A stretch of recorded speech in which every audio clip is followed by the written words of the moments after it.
It certainly looks like anyone thinking that the measures might be relaxed anytime soon is going to be very disappointed. It looks like, if anything, they're being stepped up quite considerably. Absolutely. The measures are going to get tougher before they ease up, for sure. And indeed, for the moment, no one has spoken after this Defence Council that took place this morning at the Élysée Palace, which was unusually long, it has to be said. Usually these affairs last about an hour, and this time, well, it appears that the ministers have just come out very recently, and this decision you've just been speaking about, indeed, this banning people from meeting and moving around on the quays and the quais de Seine, as we call them here, the Invalides, Esplanade and the Champ de Mars, is something new. It has to be said that what's happened is that basically the president has complained already. The executive, people who are watching, monitoring this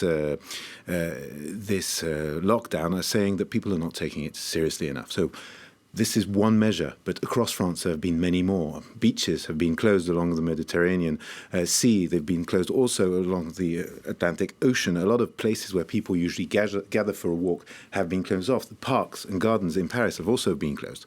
And, well, indeed, we are expecting that potentially the government is going to announce that this lockdown is going to be made longer. It was initially announced to last 15 days, renewable. Well, chances are it's going to be renewed. It'll be probably, we'll see what comes out of this. But indeed, the government has been preparing the public to the fact that probably we're talking about a month, maybe even 6 weeks. And we'll have to see what comes out of this meeting later on. Absolutely. Well, I, for one, have been observing the lockdown to the letter, and Monday, Tuesday, Wednesday, Thursday did not go outside my house. Now, I understand that you can, if you want to go jogging, do so. Well, you have been able to up until now, but that might be a privilege that's taken away because it has been taken away in parts of Italy. Does jogging pose a threat to people's health? Now, you're right. In Emilia-Romagna, last night, indeed, the authorities have decided that you were no longer allowed to go for jogging or go for a walk. Indeed, in France, that was authorized until it is still authorized as we speak, and it has been since the beginning of the lockdown. What the authorities don't want to see is indeed a lot of people gathering at the same place. They're also afraid of the idea that people who are not allowed to meet, for example, at their homes or could just meet up in areas to have a walk together.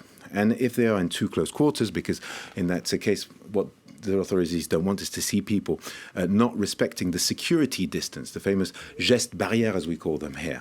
Now, when you do jogging, obviously, indeed, there is a certain distance between different people jogging, even if they are jogging together. But still, the idea is that it makes it very difficult to monitor what people are doing. It makes it very difficult to imply surveillance. Right now, you can just fill in a form and go for a walk.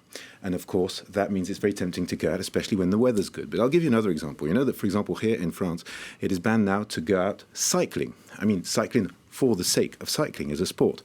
There are many reasons to that. Obviously, it's difficult to be contaminated on your bike. But if you have large groups of people assembling to bike together, then there is a risk. And also, what the authorities don't want is people, for example, to fall off their bike, break their leg, and go to hospital. The whole point of this is, of course, to stop this virus from contaminating more people, but it is also to relieve the health services here in France. And of course, you don't want to turn up in a hospital at the moment with a broken leg.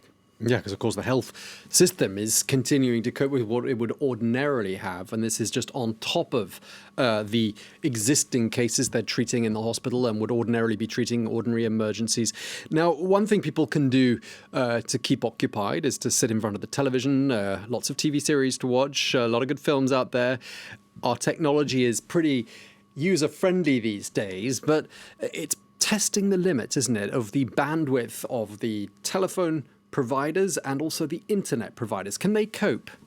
Absolutely. This is a worry. And yesterday, the ministry here in France who take care of networks and digital content has issued a statement about this problem. What the state here in France does not want to see, of course, is these networks crashing at such an important moment. So it has been asked to some providers, but also to the general public, to be cautious about the bandwidth they're using, because, of course, all this streaming and downloading takes its toll on the actual network. So, for example, Netflix has announced that they would be reducing the quality of some of their videos to make sure that everyone can be streaming at the same moment. Now, the government has asked all providers operators to do this. They're asking the public to not stream 4K videos. This is the ultra HD picture quality, because that also strains the networks. And they are also asking the public to download prior to watching rather than watch in streaming. And if they can, to download during the times where there are less people connected, i.e. in the middle of the night. Okay, well, thank you very much indeed for that. James Andre there from our International Affairs Desk. Thank you so much.